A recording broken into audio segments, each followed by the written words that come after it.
from Palo Alto, California. My dad works in tech, and he and my mom moved to the States because he was a PhD student at Stanford. So that's how we ended up in Palo Alto, and we just stayed. I have one younger brother. He is very different from me. My brother is a sports guy. He's very outgoing, has a ton of friends, and I'm a little bit more shy.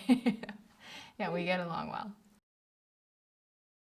As a child, I did piano, violin, chess, soccer, basketball, ice skating, just anything you name it, I probably tried it at some point.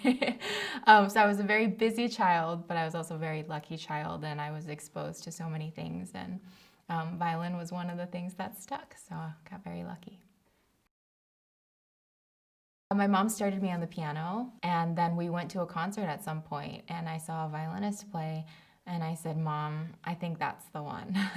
Because I think I'm just very drawn to the singing capacity of the violin, just the aesthetic beauty of the tone.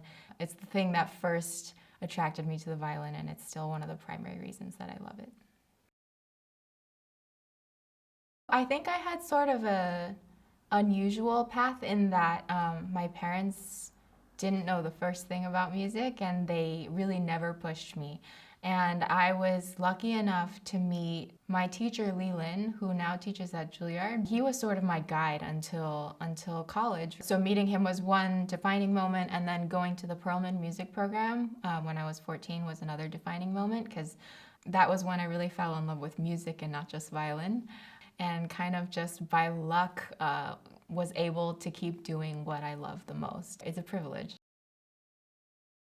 I don't have much talent, but I love, love, love figure skating, and I follow it all year, not just the Olympics. And I know, it's funny because I don't know any of the gossip in the music world, but I know all the gossip in the figure skating world, and who's training with whom, and who's, teaching what kind of technique, and I love it. So that's my other passion. I think the community, because I'm used to having been in large institutions, and the intimacy was really nice. I remember the first time I came as a student, it was actually my birthday, and I thought I was gonna be alone, but they all took me out, and we went and had a great time. So the community. What makes me happy? Schubert and good food and friends make me happy. I think Schubert is just the most beautiful, delicate, vulnerable, yet generous composer. And I think it's amazing that I feel a very instinctive connection to him. And I think a lot of people feel that way. When you hear his songs, sometimes I just cry. But also the more you study, the more there is. And so it's not just a one-time listen beautiful thing. I would love, I recently flew a plane, and I'm totally addicted, and I would really like to take flying lessons. I think there's a sense of serenity when you're up there, and you move so little and you control so much. And for some reason, I'm a little bit terrified of driving, but for some reason flying felt safer. There's just so much space around you, and you can see everything, and it's very calm, and I just loved it. Music is really one of the most beautiful things about life, and I think it makes us better people. It transports us when we need it to. It's a connective force between people, a connective force of good, which we all need.